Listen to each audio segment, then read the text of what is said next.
Au cours des 3 dernières décennies, on a pu remarquer beaucoup de développements prometteurs en matière de recherche sur les lésions médulaires. Cette recherche prend plusieurs formes. De nombreux chercheurs au Canada et dans le monde entier cherchent des moyens de prévenir la paralysie permanente et de traiter les lésions médulaires. D'autres se concentrent sur la réadaptation, qui vise à optimiser les résultats et les fonctions des personnes qui sont atteintes de lésions médulaires au moyen de procédures et de traitements ciblés. Et d'autres chercheurs et professionnels de la santé concentrent leurs efforts pour améliorer davantage la qualité de vie, en trouvant des moyens de faciliter l'accès aux soins pour les personnes qui sont atteintes de lésions médulaires à partir des services d'urgence jusqu'aux services subséquents, et la prévention ou le traitement des nombreux effets secondaires causés par les lésions médulaires. Tous ces importants efforts de recherche ont en commun un besoin essentiel d'avoir accès à des renseignements détaillés et de pointe. Combien de personnes subissent des traumatismes médulaires chaque année? Quelles sont les causes de blessures? Quelle est la gravité de chaque blessure? Quel traitement donne les meilleurs résultats pendant la période de rétablissement? Quelle est l'efficacité des nouveaux traitements? Quels traitements ou procédures aident à prévenir ou à traiter les effets secondaires graves pour ceux qui sont atteints de lésions médulaires?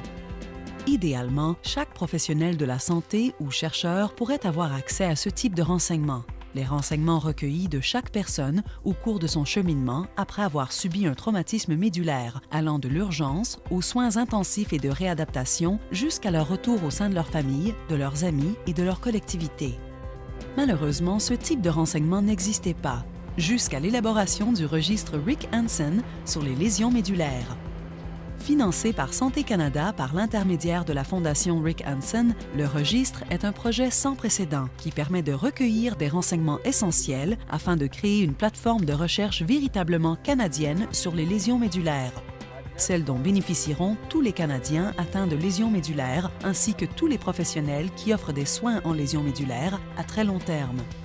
L'idée d'un registre n'est pas unique au traumatisme médulaire. Le Registre canadien du cancer, le National Readaptation Reporting System et le Registre canadien de traumatologie fournissent tous des exemples concrets de la façon dont un registre peut permettre de concentrer la recherche et d'améliorer les soins liés à un problème de santé particulier. Un registre fonctionnel comprend plusieurs éléments. Une base de données centralisée où tous les renseignements sont emmagasinés, des endroits multiples où les données sont recueillies et des règles précises en matière de communication de renseignements et de constats de recherche. Le registre Rick Hansen sur les lésions médulaires est situé à Vancouver et collige les données recueillies dans les sites de toutes les grandes villes canadiennes. En d'autres termes, tous les principaux centres canadiens spécialisés en traitement et en réadaptation des lésions médulaires recueillent ces renseignements essentiels et en retour, ils les utilisent aux fins de leurs propres recherches et traitements. Le registre est en grande partie la vision de 2 personnes, l'homme en mouvement du Canada, Rick Hansen, et le Dr Marcel Dvorak, spécialiste en lésions médulaires et chercheur au Vancouver General Hospital et à la University of British Columbia. Rick Hansen demeure un ardent porte-parole pour la recherche sur les lésions médulaires depuis son tour du monde hippique de 2 ans et son parcours de 40 000 km à titre d'homme en mouvement. Lorsque le Dr Dvorak lui a expliqué le concept et le besoin d'un registre canadien pour les lésions médulaires, Rick Hansen a commencé à promouvoir l'idée et a fourni un financement au moyen de la Fondation Rick Hansen. En 2003, ces efforts ont été récompensés et Santé Canada a fait un investissement important afin que la vision devienne une réalité.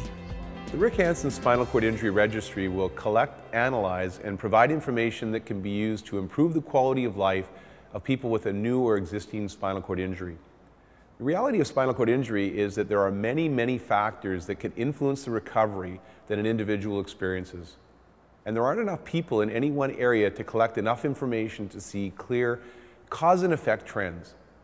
This registry bridges provincial and health region borders to collect data from a large number of people, and then to allow researchers to see trend outcomes of different techniques and treatments across the spinal cord injury continuum of care.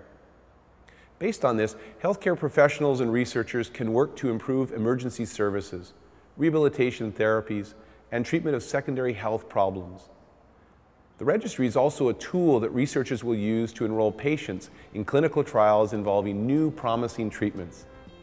Ultimately, I believe that the registry is going to play an important role in finding a cure for spinal cord injury.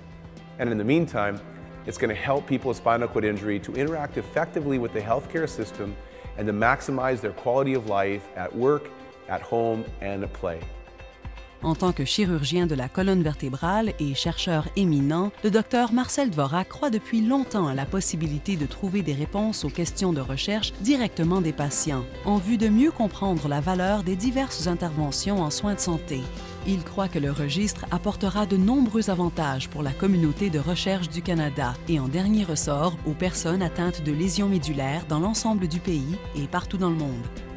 Today, most researchers agree that a cure for spinal cord injury will not happen overnight or in one lab. Instead, the solution is going to come as a continuation of what's been taking place in the past 3 decades. Steady, incremental progress, with sometimes only small improvements. It's the sum of all this that's important. That's where the power of a registry shines. You can only confirm you've made progress when you can precisely and carefully measure the results in a large population sample. But it's really important to see the big picture behind the registry. In the process of building this sophisticated data collection infrastructure, several other things are happening as a result. First of all, the registry is becoming, by default, Canada's first and only spinal cord injury clinical trials network. In other words, it will serve as the data collection platform to conduct clinical trials in multiple sites across Canada. Second of all, the registry is changing the very way researchers work in this area. Collaboration is the very essence of it. We all contribute and we all share in the benefits. The more we share and collaborate, the greater our chances of success, so much more so than when we work in isolation. Also, all of our work has global potential. We have many international partners really interested in what we're doing. And the future of the registry is one of expansion beyond our borders. The power of the registry could be greatly increased through international data collection and sharing.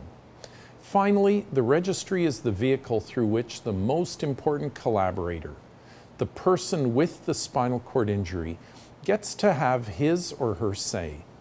People with spinal cord injuries are the critical bridge between the researchers and the care providers. We can't make real progress without listening to individuals with spinal cord injuries. From my own experiences and from the conversations that I've had with so many other Canadians with spinal cord injury, and from the many surveys we've conducted, we know this. People with spinal cord injuries want to be part of the solution. We want to contribute. Well, the registry gives all of us a powerful opportunity to do just that. La participation au registre est très simple. Les personnes atteintes de lésions médulaires ou les personnes en ayant la charge légale consentent à échanger certains renseignements personnels et sur leurs blessures avec les chercheurs du registre. Au cours de la période immédiate suivant la blessure, la plupart de ces renseignements peuvent être recueillis dans le dossier du patient. Des entrevues de suivi sont ensuite menées avec le participant 1 an après sa blessure, 2 ans après sa blessure et ensuite 5 ans après sa blessure. Tous ces renseignements sont saisis de façon efficace au moyen d'un système de collecte de données sécuritaire à la fine pointe de la technologie. Le système, qui possède des caractéristiques de sécurité améliorées, a été élaboré spécifiquement pour le registre Rick Hansen sur les lésions médulaires. Les participants peuvent avoir une confiance absolue que leurs renseignements seront conservés et utilisés de façon anonyme et que leur droit à la vie privée sera rigoureusement respecté. Tous les aspects du registre ont été étroitement examinés par des experts externes dans les domaines de l'éthique, de la protection de la vie privée et de la collecte de renseignements du patient. Le registre et toutes les politiques et procédures connexes liées à la gestion des données répondent et vont au-delà de toutes les lois et normes provinciales sur la protection de la vie privée. Pour les centres de traumatologie et de réadaptation et pour leurs chercheurs respectifs, le registre permettra d'échanger les données recueillies et de diffuser leurs constatations à mesure qu'elles seront disponibles. C'est vraiment une situation où tout le monde est gagnant. The Rick Hansen Spinal Cord Injury Registry is crucial to speed the search for a cure. And while finding the answers needed to be able to repair an injured spinal cord will take many years, the registry offers the opportunity to meet many other goals in the short term, measuring how well current treatments work, developing better treatments and therapies, planning directions for future research, and generally improving the healthcare system for people with spinal cord injuries. The registry will speed up the pace of discovering real solutions for spinal cord injury and improve the quality of life for people with SCI and their families. When we consent to allowing our information and experiences to be captured, we know that we're contributing to a body of knowledge that's already resulting in improvements and will someday help give us the ultimate answer.